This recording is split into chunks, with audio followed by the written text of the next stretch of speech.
Сәлемдестер, сіздермен бірге мен Арука Никс. Бүгінгі видео сіздердің ұнататын рубрикаларыңыз пранк. Және де бүгін мен өзімнің ініме Butterlife'қа пранк жасайтын боламын. Қазір қандай пранк жасайтынымды түсінесіздер. Ал видео басылмай тұрып, міндетті түрде менің Арука Никс YouTube арнама қызыл түсті подписаться деген батырманы басып, сұр түске айналдырып тіркеліңіздер. Және де өздеріңіздің алтын саусақтарыңызбен осы видеоның астына лайк басуды ұмытпаңыздар. Ал ендеше видеомызды бастайық.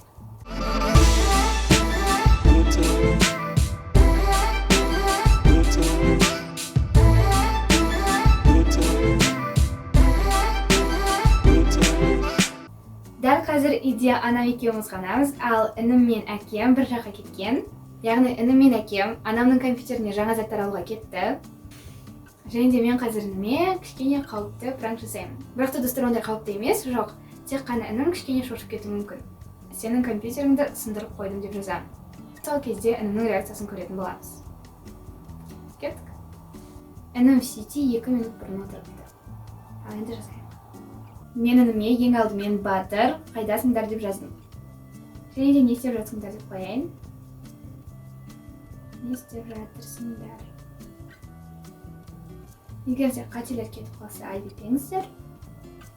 Яғни кейде достар, інім оқыды, інім сүйти. Інім жазып жатыр.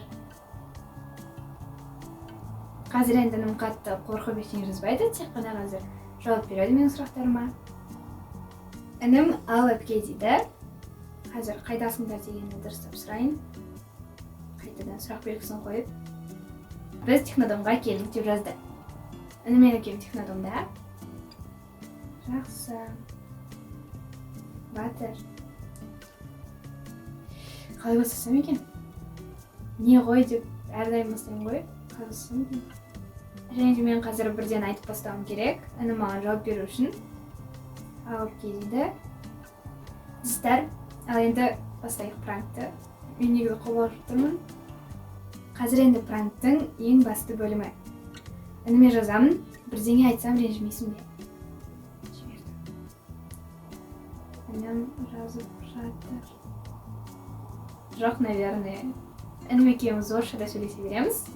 Сондықтан да мен қазір орысша жазып кетуім де мүмкін. Сенің. Ал енді менің ойымша қазір інім ренжіп қалады. Бірақ та бұл пранк. Қазір інім қатты ренжіп қалса 5 минуттан кейін пранк екенін айта саламын. Ал енді жіберейін. 1, 2, 3. Інім жазып жатыр.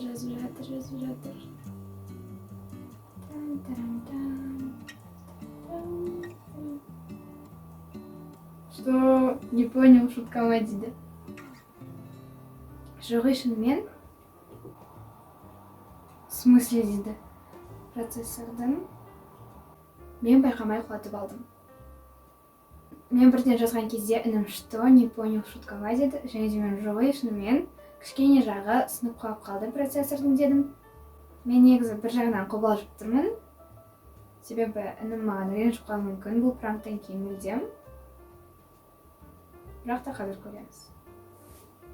Мен негізі өзім шошып кеттім. Что? Не понял, шуткама деген кезде. Інім жазып жатады, содан кейін тоқтап қалады, қайта жазады. Неге дейін әпке мен компьютеріма? Мен жай ғана қарап көрейін дегенім. Болды? Он же у меня новый был дейді. Жаңасын сатып алып береміз деп кішкене жұбатып қояйын достар. Және де мен кейде орысша сөйлесеміз. Сондықтан да бұның пранк екенін біліп қоймас үшін ініме обещаю деп жазып қояйын. Інім пранк екенін білмейді. Осылай жазсам, тек қана барлығын қазақша жазсам біліп қою мүмкін. Одан да күштісін алып береміз. Знаю, но зачем? Мне свой больше нравился дейді. Достар, інім ренжіп қалған сақман. Негізі сенікін де жөндетсе болады, қатысынған жоқ дедім. Және де інім мама не деді деп жазды. Саған ұрсып жатыр ма дейді. Ұрсып жатыр деп қояйық. Ұрсып жатыр әрине деп жаздым. Сонымен қатар анам ініме жаңа компьютер сыйлаймыз деп айтты, деп айтып қойдым. Скажи, что мен сені кешірдім. Достар. Қазір енді анам жүр. Достар, інім маған кішкене ренжіп қалған сияқты. Қазір енді бір екі минут пранк бола тұрсын, және де бірден пранк екенін айтатын боламын. Қашан аламыз енді? Осы апта алғың келе ме? У меня там скины были, деді. Ой, достар. Скины? Скины. Осы апта алғың келе ме десем, інім да деді. Және де көріп тұрсыздар, інім бір жағынан маған ашулы, яғни інім бір жағынан кішкене жабырқаулы, және де бір жағынан жаңа компьютерді алғысы келіп тұр. Жақсы, аламыз деп қойдым. Оны да аламыз деп қойдым. Мен негізі достар скинідің не екенін білмеймін, яғни білемін. Былай, жай ғана білем, қатты беріліп, оның барлығын ондай ойнамаймын. Інім хорошо деді. Яғни інім маған мүлде ренжіген жоқ, яғни ренжігенін қатты білдірген жоқ. Және де маған кешірдім деді. Сондықтан да ініме пранк екенін айтайық, иә. Інім қатты ренжіп қалмасын. Ол тіпті әкеммен де жүр, мүмкін әкеме де айтып қойған шығар.